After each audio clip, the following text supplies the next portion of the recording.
Hi, and welcome to the Design Systems Podcast. This podcast is about the place where design and development overlap. We talk with experts to get their point of view about trends in design, code, and how it relates to the world around us. As always, this podcast is brought to you by Knapsack. Check us out at knapsack.cloud. If you want to get in touch with the show, ask some questions, or generally tell us what you think, go ahead and tweet us at the DS Pod. We'd love to hear from you.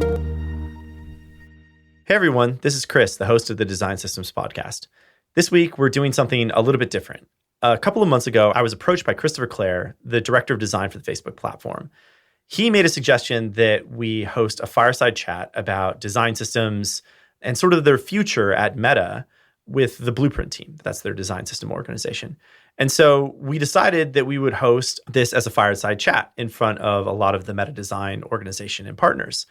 And we developed a panel for it. So we have a few folks from Meta and another Knapsacker, Andrew Roman, that were invited to participate in the conversation and have a great chat about design systems, their role at Meta, and more broadly, the future of where this is all headed. Two quick things before we get started. First, this was in front of a live audience, so some of the audio is a little bit harder to hear than normal. Secondly, this is long, and so we decided to split this episode up into two parts, so be sure you stay tuned for part 2 next week. I hope you enjoy listening. Thanks. I want to welcome Chris Stroll, who's the CEO of Knapsack and the host of the Design Systems podcast. It's one of my favorite podcasts. It's actually been incredibly helpful for me personally over the last couple of years as I've been negotiating a lot of conversations within the company. It's been such an amazing resource for me. So thank you, Chris, for joining and super excited for you to be here. Likewise, thanks for having us. Yeah, so we're excited to hear your thoughts, Chris. So with Chris is Andrew, who manages the customer success at Knapsack. And Andrew brings this really interesting perspective because he's been working a lot with a lot of big companies who have been implementing and sort of making this shift towards a more system design approach and like helping with that implementation. So really excited, Andrew, to have you here and to share some kind of thoughts about how people are really thinking about this outside of the walls of Meta. So welcome, Andrew. Thanks. Yeah, we're excited about this. Awesome. And then finally, we have some familiar faces from the Facebook design side. First, Mitch, who's our head of Blueprint. Dan, who's our design director and design system architect, and someone who's been really deeply driving this over the years for Meta, including building our Comet website, which was very systematically thought through. We have Adele, who leads our design tools, AX, and usability work. And again, been one of the sort of the leaders here, really helping drive that kind of shift towards system thinking. And then finally, Elizabeth from the content design team, who's the content design architect, who again is like just been showing, I think, about just how important content plays in this role of unification and design system thinking. I actually think this is one of our biggest levers.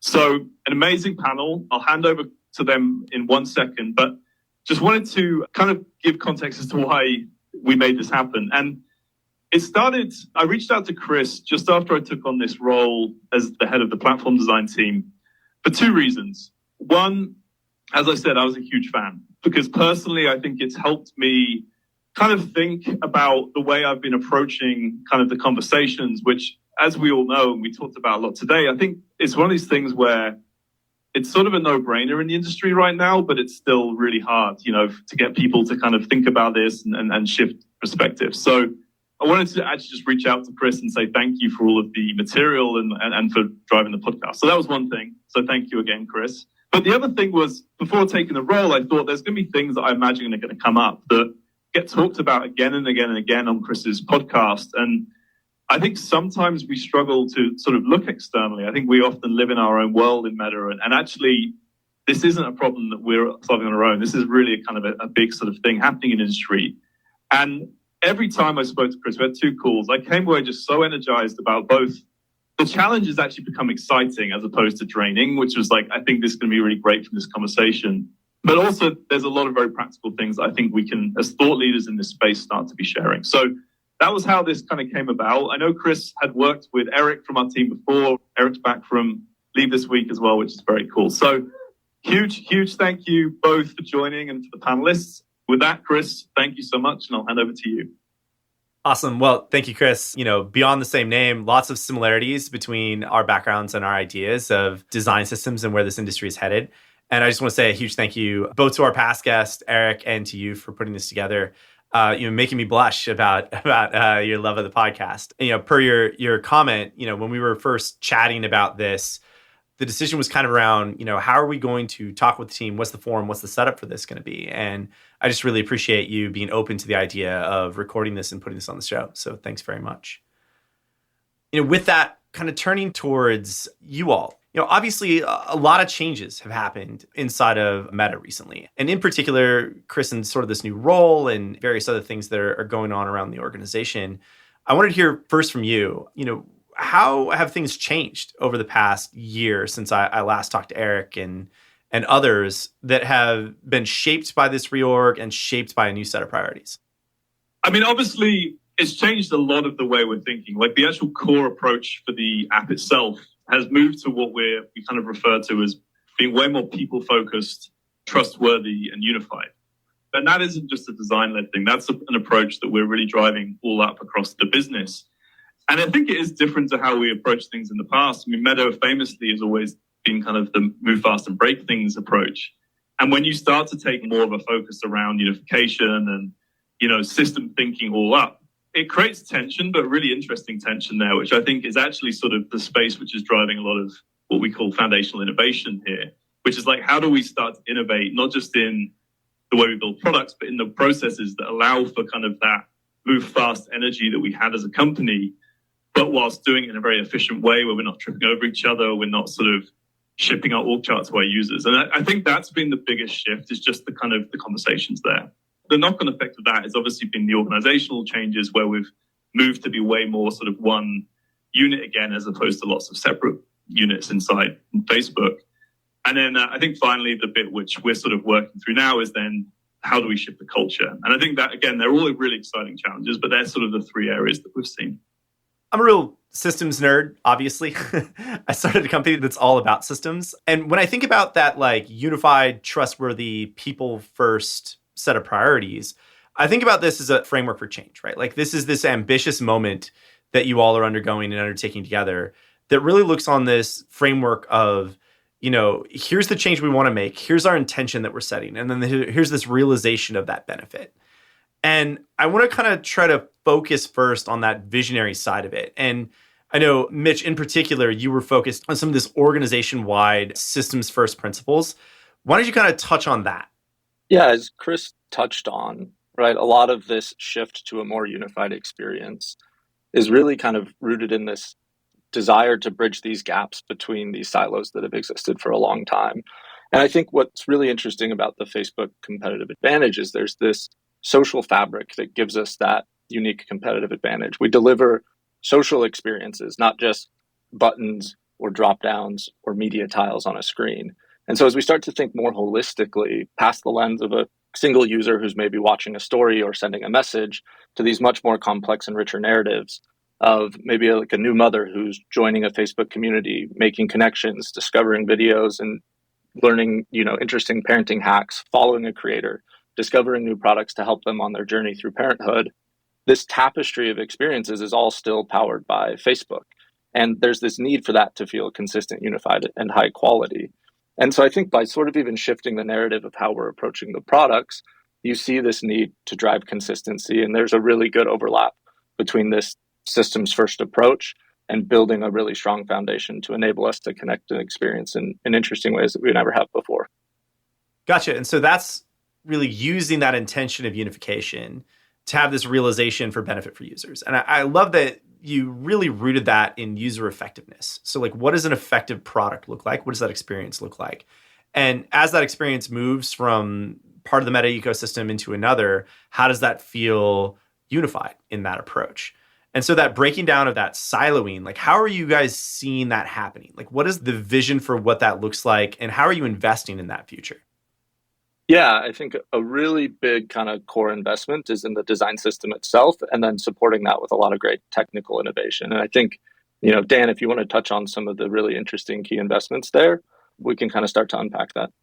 Cool. Yeah, I think building on what Mitch and Chris covered already, like the move to platform design as a team means we essentially 3x the amount of designers overnight who are now closely tied and responsible for the design system. With this new team came an opportunity to rethink how we design our system in a more unified way, first by significantly expanding our component library. In the component or the product system approach, which Eric Lobdell actually covered in depth on this podcast in the past, teams created their own mini design systems specific to their product. And now with this larger unified platform design team, many of those same designers who already kind of had their pulse on the innovation and experimentation like that was happening across the app can all help maintain and contribute to the core component library. So these designers continue to stay plugged in with their product teams, participating in design crits, experiment reviews, reviewing code, but technically sit as part of this larger team. This helps create efficiencies since we're all sort of building and contributing to one taxonomy and one set of components and guidelines. This also sort of made us realize that we need to refresh and tighten our guidelines and foundations to remove any ambiguity out of designing a new component or a new variant or a new pattern, essentially taking like the guesswork out of design decisions like what border radius should it be or how much spacing should I use and what icon sizes are part of the design system. So in parallel to all of this, we also wanted to take the design system to the next generation. So we worked with our engineering team to build out essentially theming infrastructure that basically swapped out a plethora of hard-coded values across our components to point at these new foundations via design tokens. And so, like, while design tokens aren't necessarily a new concept, up until recently, we really had only tokenized color foundations to support things like dark mode. So super excited about kind of this new approach. Gotcha. And so this foundation is this way of looking at things like tokens, things about looking at brand in such a way that you'll be able to build on top of that and really kind of realize that future intention where a lot of these decisions that you're making kind of over and over again end up being just a part of the way that things get built. Is that really representative then of a more holistic approach overall to the idea of how the design system works within the Meta ecosystem? Yeah, I'd go as far as to say it's extremely holistic and all the way down to the content and the tone, which I think Elizabeth can chime in on.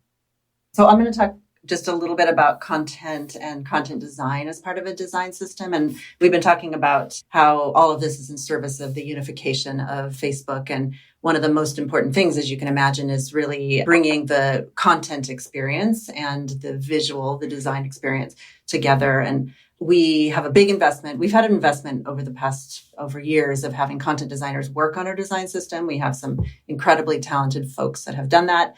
And we continue to invest in that because we know how important that is. So like product designers, like designers everywhere, we are making strategic UX decisions in service of our end users and also our internal teams. And that goes beyond the guidelines for the content, but really designing all parts of the system. So you all probably know content designers, or you may, and you know that they are experts in information architecture and how to structure information. And as you can imagine, this is critical to a successful design system. So I'll give a quick example about how we're doing this. I'm working on a project right now to add our most common content patterns backed by research into our design system. So for example, on Facebook, what does follow mean across Facebook? How does it show up? What does it look like on the screen? What's the right term for it? What's the system response when you get follow? How is it different from other actions that you take across Facebook? So basically, all of the context the designers need to make the decisions, instead of simply knowing what component to use, what's the wraparound experience for that? And that is something that content plays a really important role about. So that's an example of how we're sort of moving beyond how you think about a design system. And we've alluded a lot to the role of content on the podcast, but it's rare that we get to actually talk to a team that has put content sort of as a cornerstone of this. And I mean, Andrew, I think you probably have some insights here into our thinking as it relates to content and design systems and the role it plays. You know, when I think about systems and when I see teams getting maximum benefit out of systems, it is much more about the systematic operation than it is about the Lego pieces or specific elements that we work with. And so I think content's a great example of that. You know, how do we approach content in a similar way? Think about the priorities and the values when it comes to architecture and how we approach addressing our users' needs with content.